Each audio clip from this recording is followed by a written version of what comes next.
The seated banded row is a resistance band exercise that strengthens the muscles in the back, primarily the lats, while also improving posture. If you don't have access to a sturdy anchor point, you can also loop the resistance band around your feet. Here's how to do it correctly. Loop a resistance band around a sturdy anchor point such as a heavy piece of furniture or the upright posts on a squat rack. Make sure to loop the band at a level that aligns horizontally with your seated position.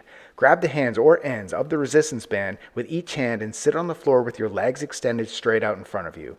Move back from the anchor point to ensure there's tension in the band when your arms are extended forward. Engage your core for stability and sit up tall with your back straight, shoulders down, and chest lifted. Begin the row by bending your elbows to pull the handles towards your torso. Keep your elbows close to your sides and drive them straight back, focusing on squeezing your shoulder blades down and together to avoid shrugging. When the handles are near your torso, pause for a second and squeeze your back muscles. Slowly extend your arms back to the starting position, keeping control of the movement as you return to the original length of the band. Maintain smooth, controlled movements to fully engage your muscles, keeping a neutral spine without leaning back or hunching forward throughout the row. Repeat for reps. Subscribe to get a new exercise video demo every day.